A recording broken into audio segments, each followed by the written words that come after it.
अब ई का नया खेल शुरू कैले बाड़ू। खेल?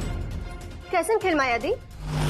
हाँ, निवास में जे सुने के मिलल बा ऊ हिसाब से तो श्यामा के बुझाता कि तू निखिल के नुका के धैले बाड़ू और ऊ तो खोजे भी निकल गई बिया तहरा घरे।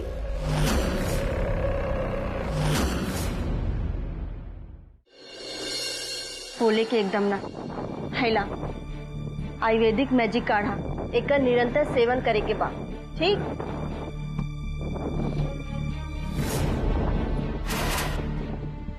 मैजिक ओहो काढ़ा में भी कमाल बा भाई। कभो कभो ऐसन गंवार जैसन बात करे लागे लो।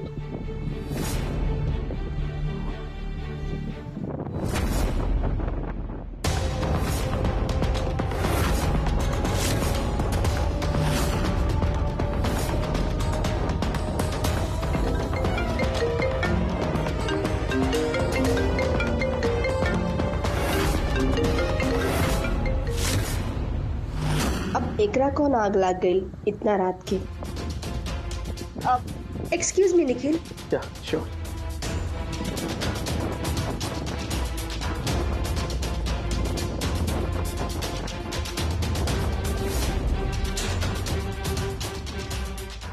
दी।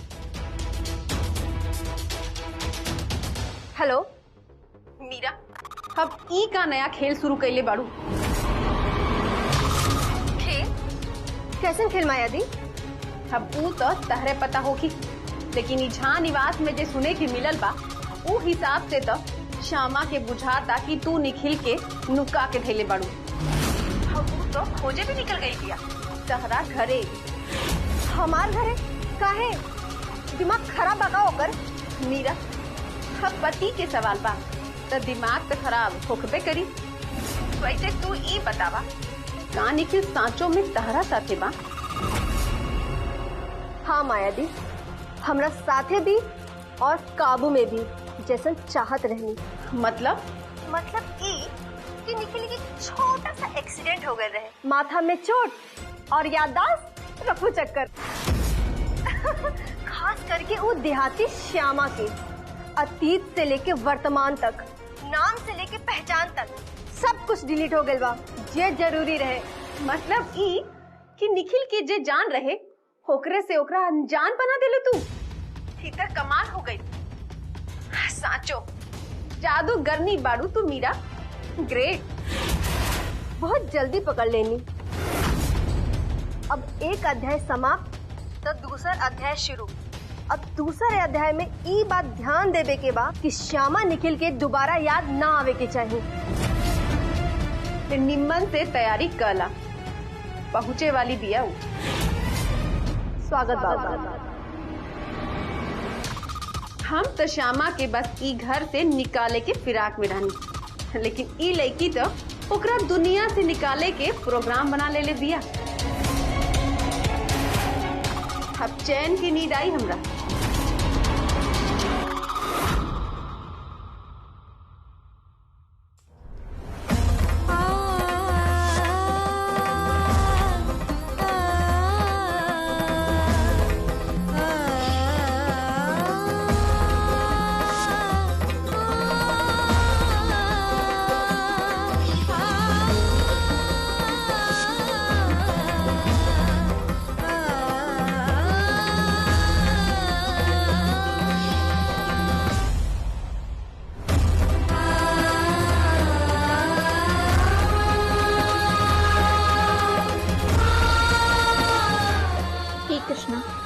हम तो बस आपके सहारे जिंदगी काटत रहनी। आज हमार जिंदगी पर जे संकट आयल बा दूर करी ओकरा।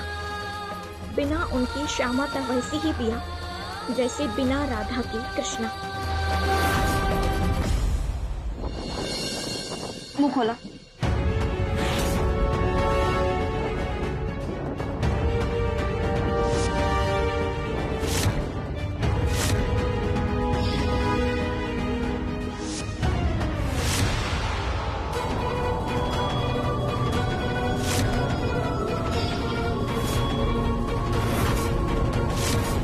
निखिल, का भाई कोनो दिक्कत? माथा माथा बहुत दुखाता पर बहुत दुखाता माथा। निखिल, चोट अभी ताजा बा, पीला काढ़ा पीला, आराम मिल जाई, सूझ जा।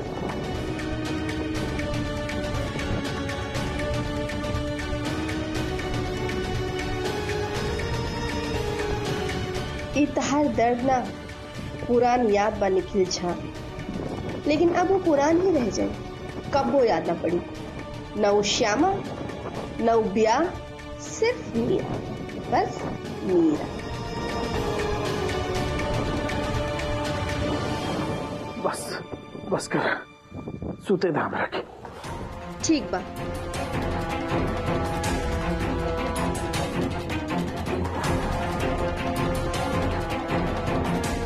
माँ बाबूजी के फोन कर देले बानी, फोन पे कह देले बानी कि घरे बिहान जेबा तू। माँ बाबूजी और दूसर के बाबूजी जेकरा काबू।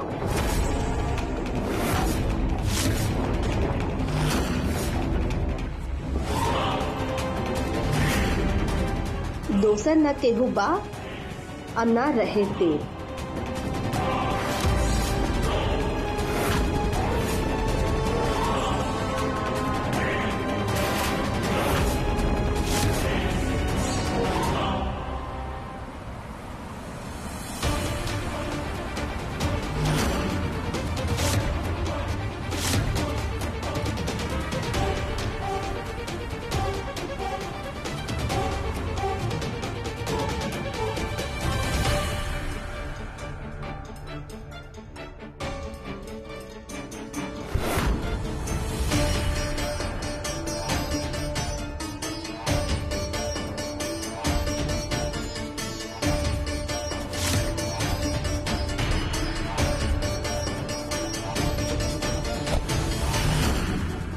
भैया, गाड़ी जहाँ हम कहले रहनी ओहेजा खड़ा करे के बा, और कार और फोन दोनों चालू करके रखी।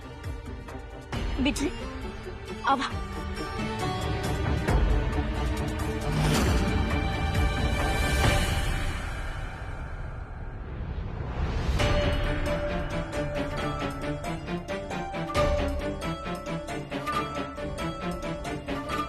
भगवान करी ओ एजा से चल देले हुई हैं। हम वही है उम्मीद में बानी।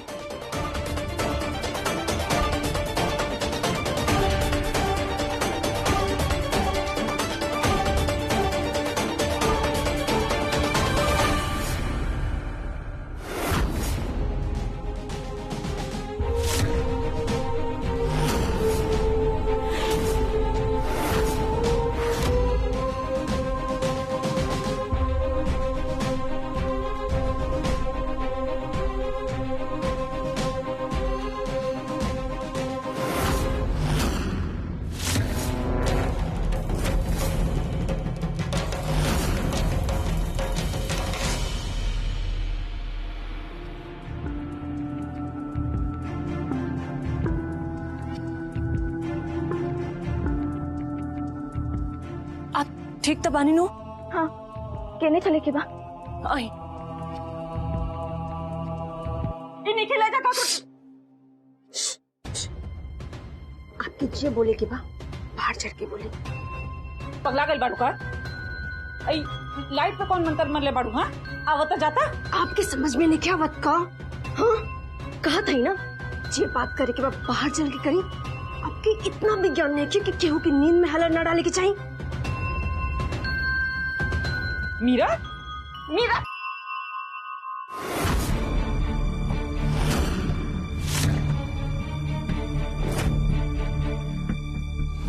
मीरा, इन निखिल का करता ही जा? मेहमान के बारे में ऐसे ना पूछे के चाहिए माँ। मेहमान? हाँ, और कुछ दिन खातिर ये मेहमान ऐजे रही तो तैयार हो जाए स्वागत करे खातिर अपन दामाद की।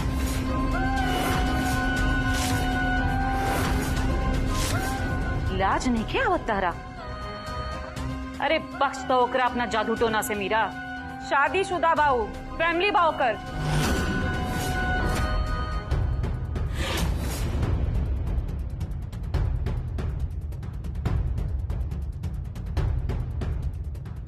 वो दोस्त है तोहार दोस्त, आपन आदमी के साथ ऐसा ना कही जाला। मीरा शैतान भी इतना ना गिरेला मीरा इतना तू गिर गई बाड़ू। बहुत गलत बात बा मीरा।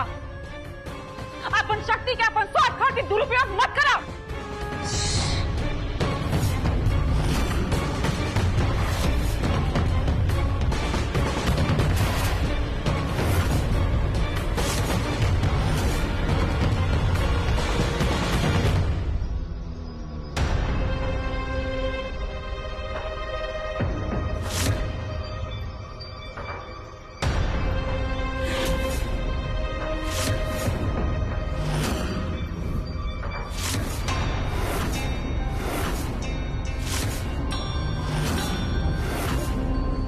ठिकाना रहत तो इतना पाप करे के सोचबो ना कर तू। माँ, आपके हमार प्रेम, हमार खुशी पाप हो जाता।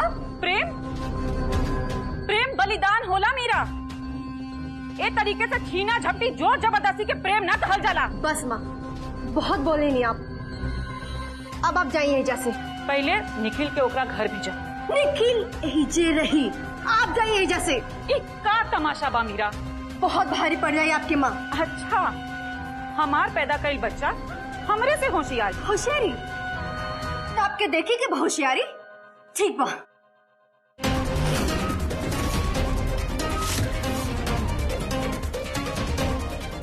साधारण लेके नहीं खी, एक दिन मालकिन के बुला के दिखा दी सब, आँख खुल जाई उनकी। हमार मीरा के मंत्र जपत रह लीजिए। चलिए छुटकी मालकिन।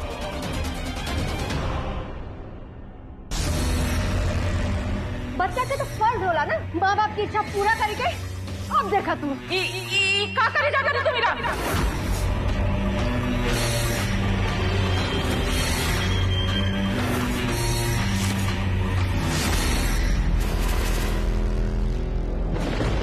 मीरा, अपन बाबूजी वाला हरकत हमने ऊपर मत लगाओ बेटा।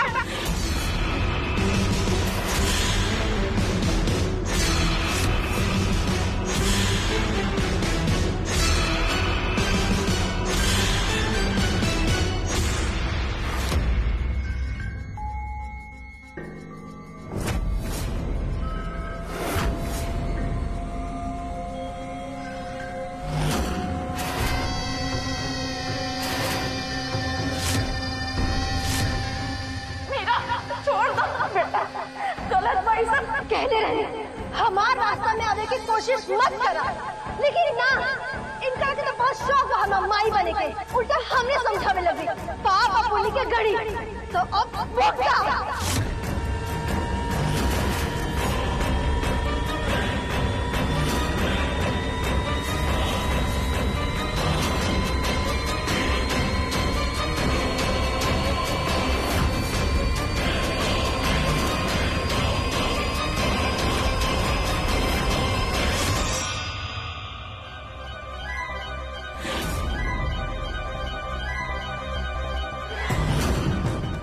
बार आपके छोड़ देता नहीं, अगला बार हमारा रास्ता में आवे से पहले चंदन के लकड़ी के जुगाड़ कर ली अपन लाश के खातिर।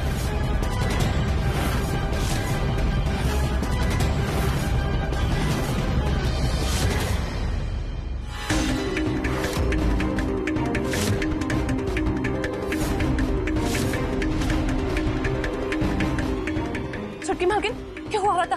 भागे हाली से।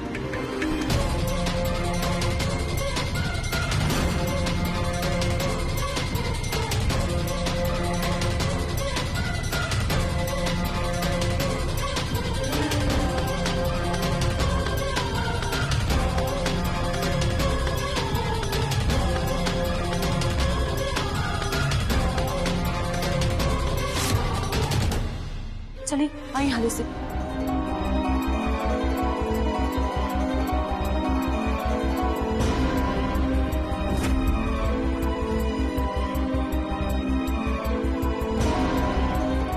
आप रुकिए, हम जाता नहीं पहले। हाँ।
मीरा, मीरा कहाँ बाड़ू तू?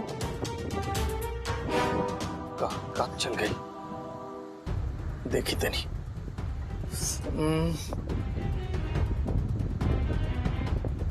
मीरा,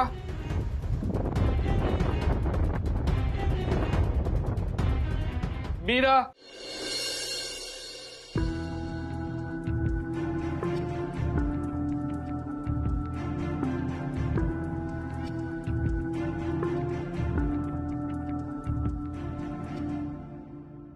ममता, नींद नहीं आवत का? हमार नींद आपके दुलरवा पुतो उड़ा देले बिया। सूत जा सब भुला के। सूत जाए? अरे जेकर बेटा के कौनो अता पता नहीं थे, जेकरा ऐसा मूर्ख और गवार पुतो बेटा गैल बिया जी अपन मुंह से अपन पति के राम राम। भगवान करेगी कि सब कुछ शुभ होगी, सब शुभ होगी। सब कुछ शुभ होगी। तू काहे अपना टेंशन लेत बाड़ू? अरे घंटा भर से निखिल के फोन बंद आवता। हमार जी बहुत घबराता जी। पता ना हमार बेटा कहाँ होगी, कैसन होगी। अच्छा घबरा मत, हम देखा तनी, हम भेजा तनी केहू के, ठीक नो? चला तनी मुस्किया दा। जबले हमार निखिल हमार आँख के सामने ना आ जाए, हमार हंसी खुशी कुछ भी ना लौट के आए, कुछ भी ना।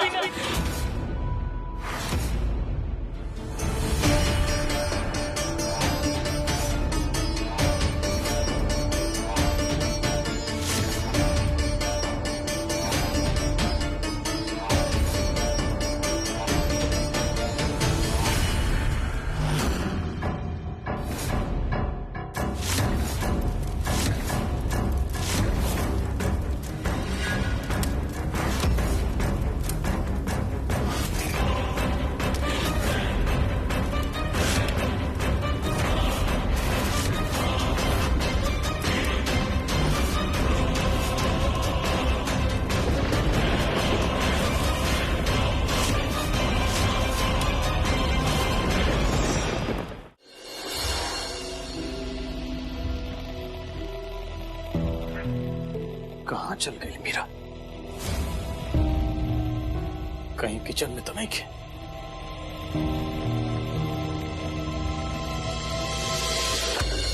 हमार मन मुताबिक सब काम संपन्न होके के चाहिए। हमार सालों के तपस्या के फल निखिल आज से हमेशा खातिर सिर्फ हमार और हम निखिल के। अब मीरा और निखिल एक होगी, एक जिस्म, एक जान, एक जहान, एक अरमान।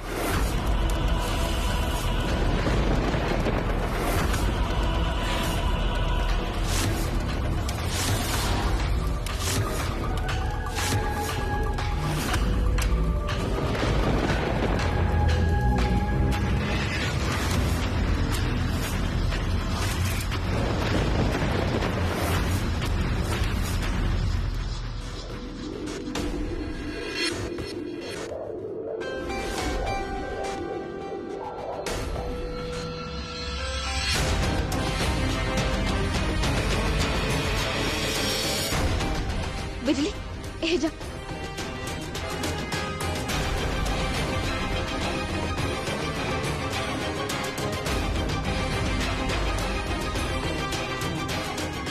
ले जाके नहीं की।